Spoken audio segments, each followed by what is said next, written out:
It's been a little bit since I've posted a video. I was hoping that the next video I would do would be a campaign diary, but we had not one but two cancelled sessions due to some unforeseen circumstances. So this is not a campaign diary as much as I wish it was. We'll hopefully get one next Thursday, I'm thinking.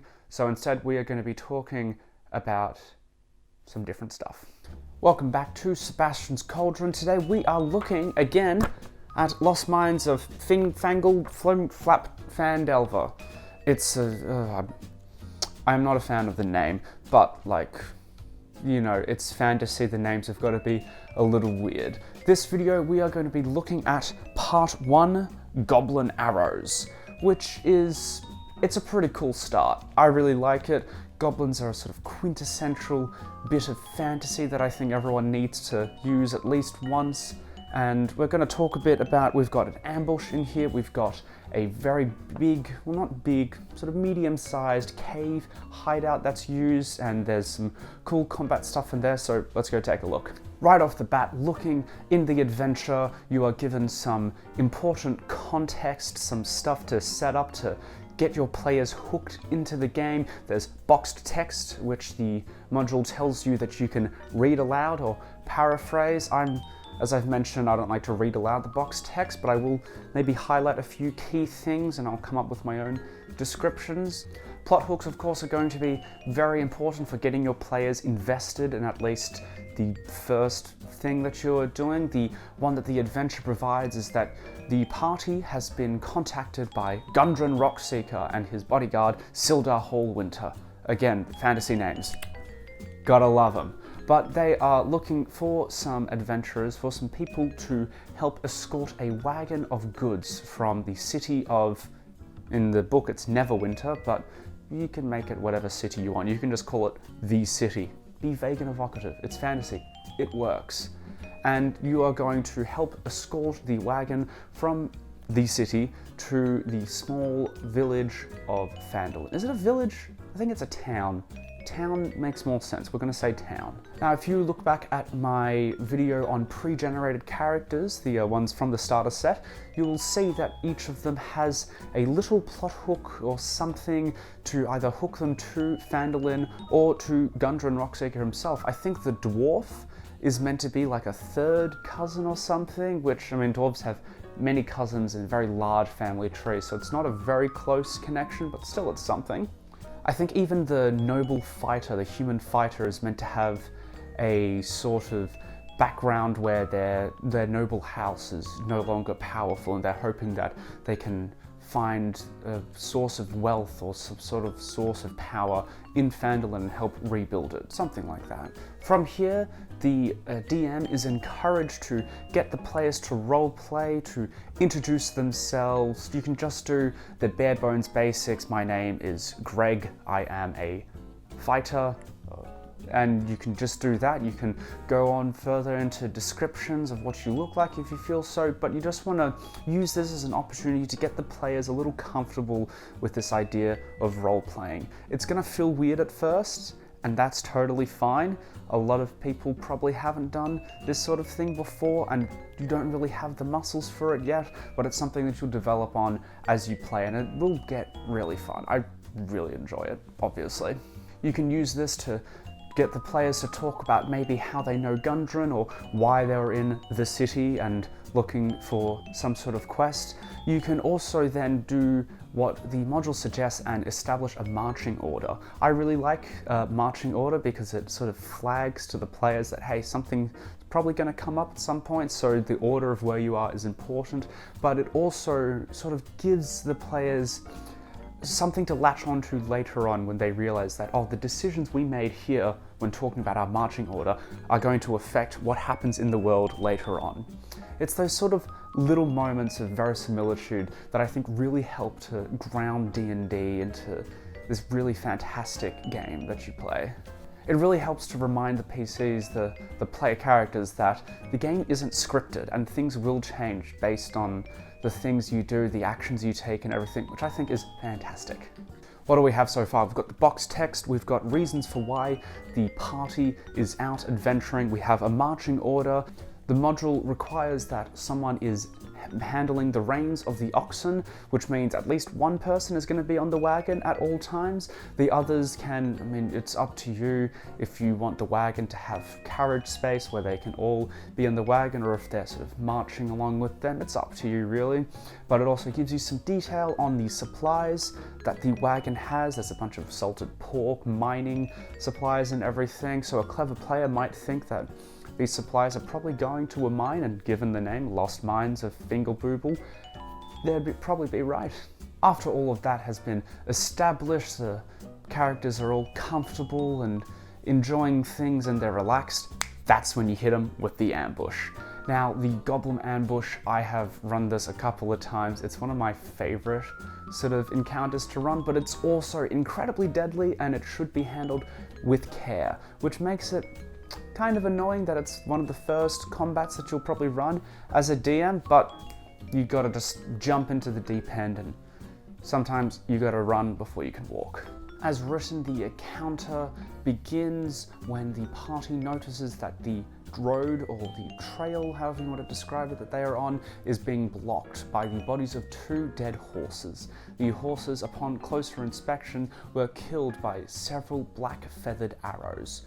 Now, you probably have a character in the party, perhaps a ranger or someone that's fought goblins before, that might have some knowledge of what the black feathered arrows mean. Feel free to give them an intelligence check, maybe a history or survival even, or if they're proficient, if you have a ranger who's using a bow and arrow, they would probably know that goblin arrows are black feathered. So you could just straight up say, you, Ranger Stephen, sure, Ranger Stephen, you know that the goblins often use black feathered arrows.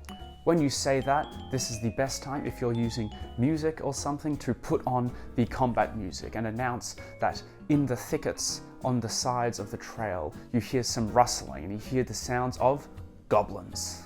Now, the goblins have a pretty decent bonus to their stealth, a +6, which is higher than what your average rogue is going to have at first level, so the chance of them surprising the players is probably pretty high. If you watch my DM folder video, you would know that my DM screen has a little handy table with the player's passive perception and some other important numbers. So you can make the goblin stealth roll, you can compare it to the passive perception of the players, and you can run the what people incorrectly call a surprise round. I'm not going to go into explaining it. You can read the starter set rules, it breaks it down for you. We'll talk about surprise probably in a different video. Presumably at least one member of the party is surprised and the ambush itself begins. Now, this is going to be your first combat, very exciting. It's pretty fun. There's a lot of stuff going on. You can tend to forget things. My very first session, which I mention this a lot, even though my players insist they don't remember, I did not allow you to move and attack. My understanding was that you could only move or only attack. And that led for a very strange first session, which I fortunately read the rules after and fixed that. But your first combat might be a little rough, and that's totally fine. You just want to make sure that this encounter can be pretty deadly. Level 1 characters are pretty squishy, as are goblins, so try not to kill the entire party in this first one. Maybe save that for when they go into the hideout later. The adventure, like most of the pre-written modules that Wizards of the Coast publishes, presumes that there are 4 adventurers, so the ambush is 4 goblins. If you have more, then obviously add more goblins. If you have less, then add less goblins. The sort of general rule, especially for these low-level things, is you want the same number of enemies as players. That's sort of just very, very basic principle of balancing an encounter. Now, for some strategy tips, some tactics for the goblins, you can run them in a couple of different ways. The adventure, I believe, sort of suggests that 2 will charge into melee drawing scimitars, while 2 more will sort of hang back and they'll try and pick off people with bows. And that works. I think you should try and tailor the experience to what your party is. If your party is made up of people who play lots of video games, or they sort of have experience with fantasy, you could probably afford to have it a little more interesting, have them use a little more sort of interesting tactics. If your party is really inexperienced, hasn't really played games or anything like that before, then the 2-and-2 melee and ranged works well. Personally, I like the idea of running goblins as sort of those really dastardly, annoying combatants that you can never sort of get down in one spot. They have a nimble escape action. I'll put the stat block actually, I'll put it up here, but they have this nimble escape bonus action where they can dash or disengage or hide. I could be missing one of those. I know that the hide one's there. I obviously haven't run goblins in a little bit. My campaign's everyone's at 8th level, 9th level. Goblins aren't really great to use past like 3rd level or so, as you can imagine. Disengage or hide, here we go, it says it right here, that's handy to have. So the disengage and hide actions means that they can shoot an enemy from cover, they can move to a new position and then take the hide action to try and become stealthed. When they are hidden, it means they will have advantage on their attack rolls, which is automatically a very deadly thing as well, but it also means that obviously the players aren't going to know where the goblin is.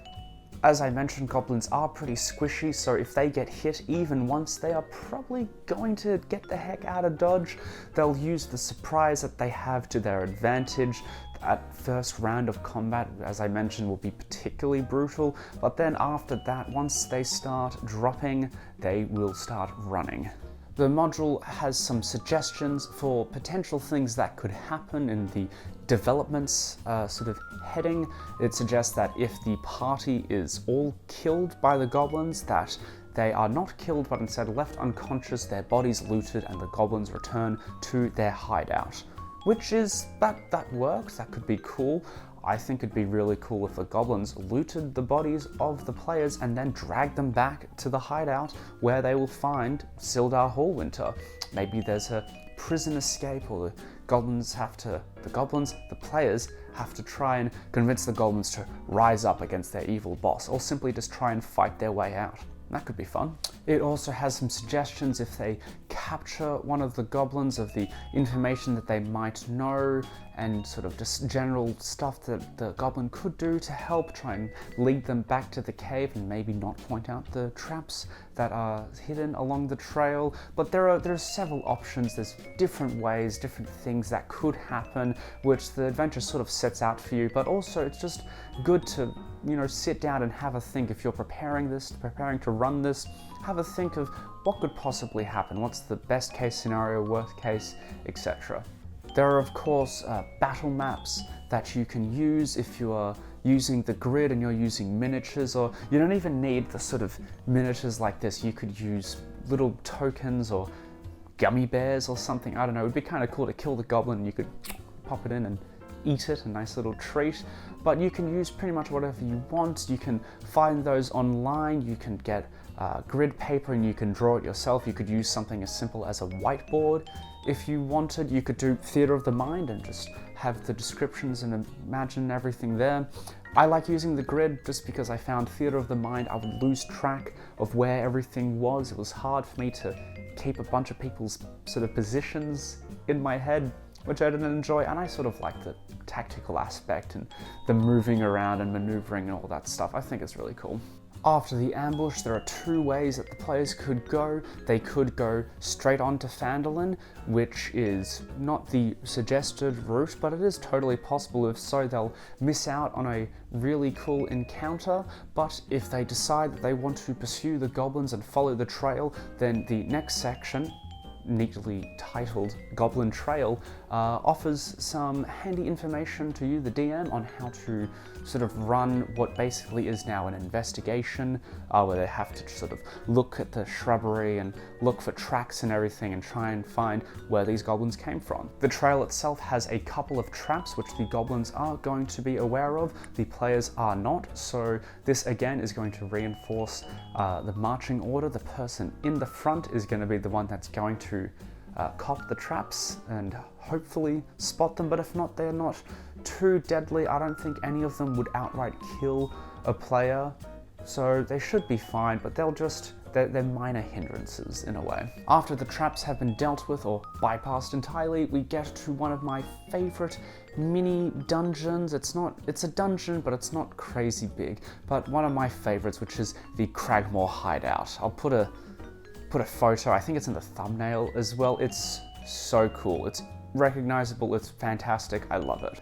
We've got a lot of cool stuff in this dungeon. We have goblins, we have wolves, we have a bugbear boss, we have a set of twin pools which the goblins can use to open up and release a deluge of water flushing out the players. It's got so much cool stuff, it's fantastic. Arriving at the entrance of the cave, we see that there are 2 goblin sentries that, as written, aren't really paying too much attention, so the players may be able to get the drop on them, but more likely than not, the goblins will probably spot the players, whether they are not being stealthy or they are just splashing around in the stream that is coming from the cave. There will be, once again, more combat.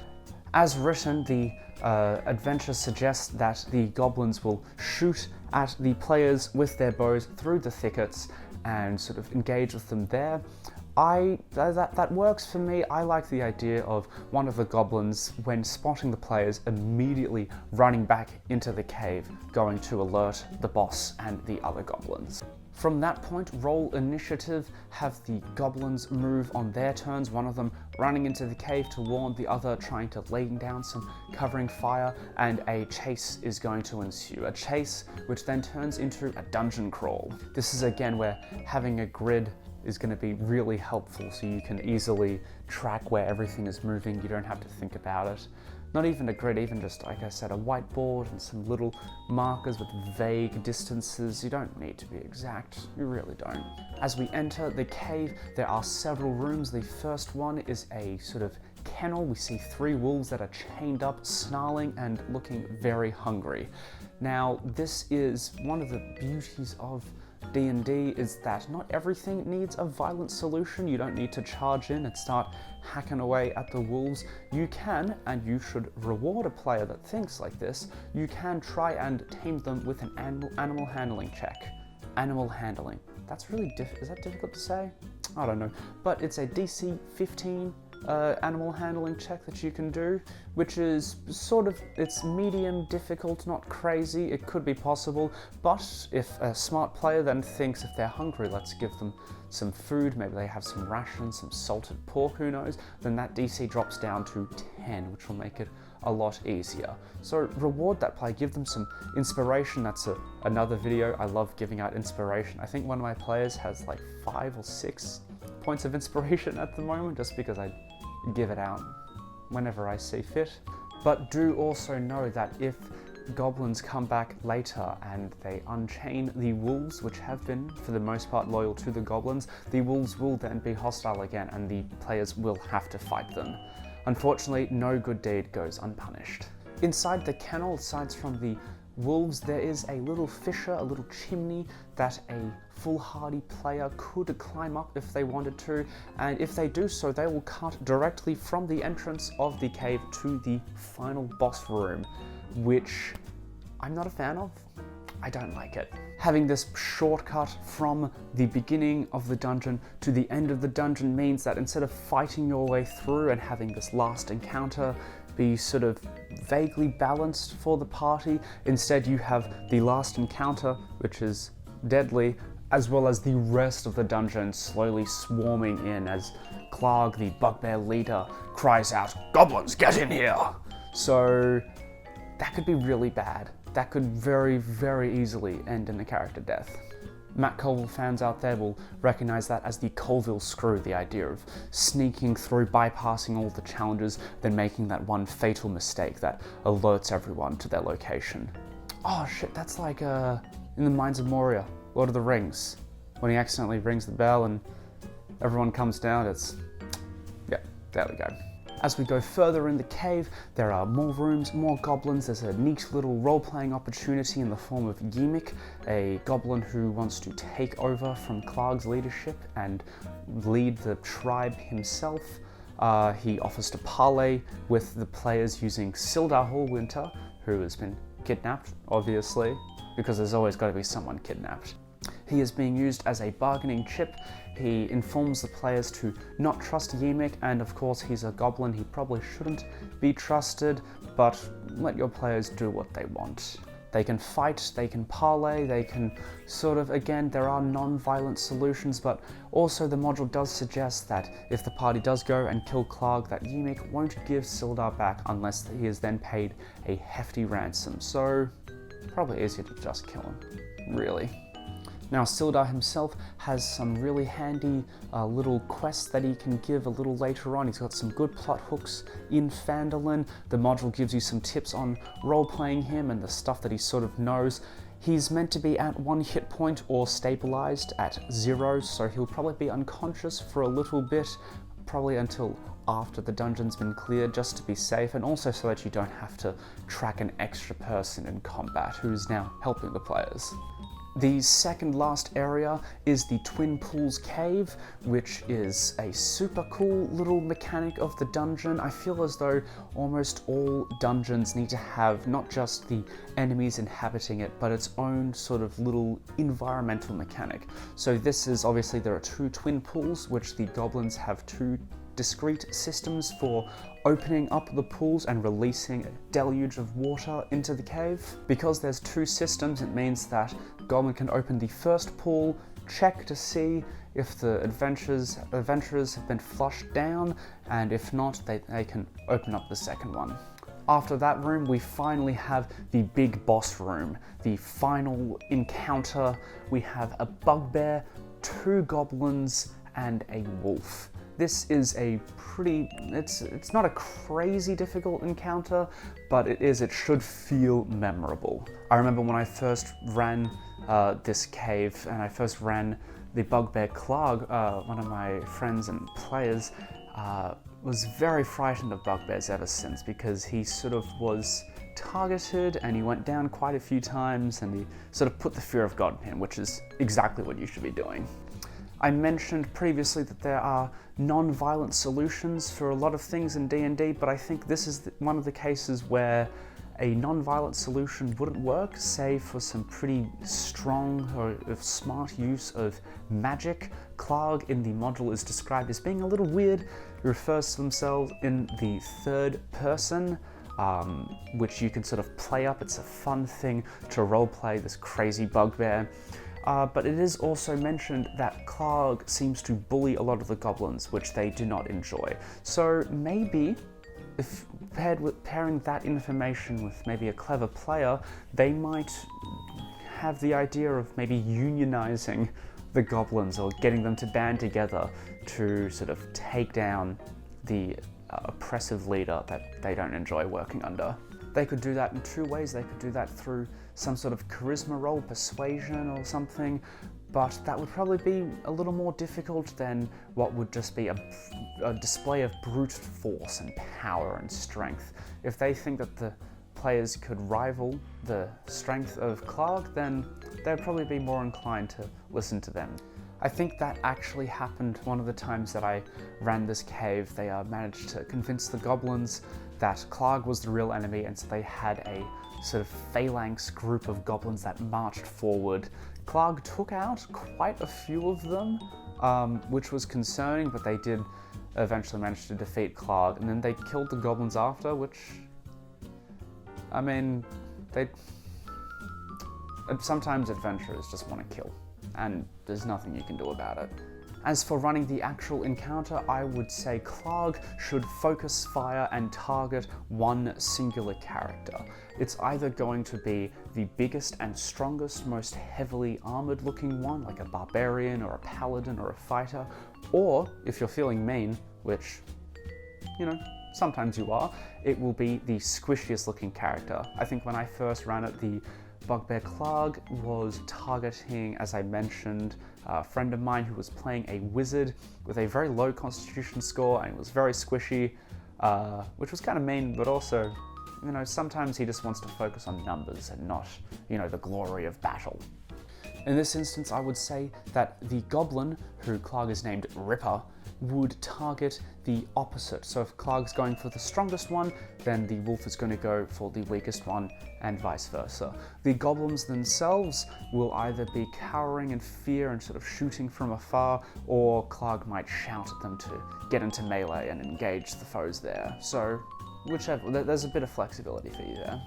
Inside this final area, there are piles of sacks and crates which have a logo of a merchant, which if any of your players are from Phandelver, or if they're particularly intelligent, they might know that this is the symbol. It's a blue lion, I believe, and the symbol of the Lion Shield Costa, which is a merchant store in Phandelver.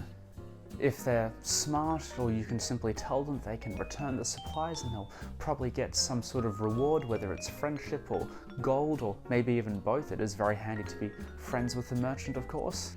And furthermore, Clarg, like any self-respecting bandit boss, is going to have some treasure hidden. So there's some gold, a few gems, some statues and stuff like that, and there's a couple of potions of healing which are going to be very important to have, especially considering this dungeon has been mostly combat. So how would this battle end? I would imagine that if Clarg dies, the goblins are probably not going to continue fighting. The fear of them being killed by Clarg if they don't has now disappeared, obviously. I would have the goblins either run away or move to a different area and try and regain their strength and numbers. If you need like a game mechanic reason, you could roll some dice and say that they failed a morale check. The players don't need to know that that's not really a thing. After you've done that, you can congratulate your players on completing the dungeon. I sort of have this ritual now, this tradition in my game. Whenever my players complete an encounter, no matter how sort of simple or ridiculous it is, I always play the Mario end level music. I'll play it, I think that was long enough, but it's that music, and then I say, congratulations, you solved my goblin puzzle, or whatever, which I think that's from the Adventure Zone. I'm not sure, but it's a fun little tradition, and spirits should be pretty high from your players after finishing this first dungeon. They can go through, they can count the number of bodies if they feel so inclined, they can take the supplies and treasures that they have, and they can bring Sildar and the wagon back to Phandelver. And then part 1 of Lost Mines of Phandelver is completed. We haven't really been introduced yet to the big players that are going to be coming into action in the next few parts. The big bad evil guy has not been revealed just yet, but their influence will be seen sort of later on. I think when I first ran it, I included some hints to the Black Spider, who was the bad guy. I think I left some notes and other stuff.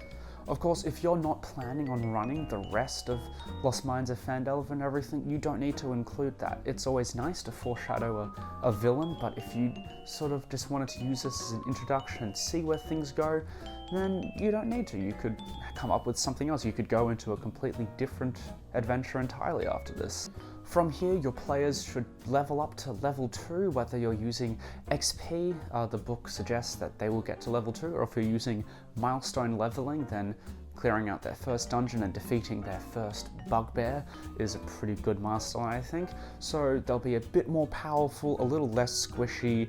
There's like guides and everything that you can find on the back of the pre-generated sheets to walk you through what happens when you level up. You can also find stuff online, but it generally just means they'll be a little more powerful, they'll have more hit points, and they'll be able to do sort of more cool stuff. So that's the first part of Lost Mines of Phandelver. You can congratulate your players on finishing their first dungeon. You can congratulate yourself for running your first dungeon. You'll be doing that a lot, so get used to it. In the next video, we will be looking at part 2, Phandelver, which is sort of where things get a little more open-ended, a little more sandboxy. There's a lot of options, a lot of people to meet, so that's going to be a good amount of prep work for you, the DM, but I'm going to show you a few tips and tricks to sort of streamline everything and make it a little bit easier, and there'll hopefully be a campaign diary on Thursday. I hope we're playing on Wednesday, I really do. It's been too long without a D&D session. Thank you guys so much for watching. If you like this video, you can blah blah blah. You've heard it before, I won't say it again, but I will see you guys some other time.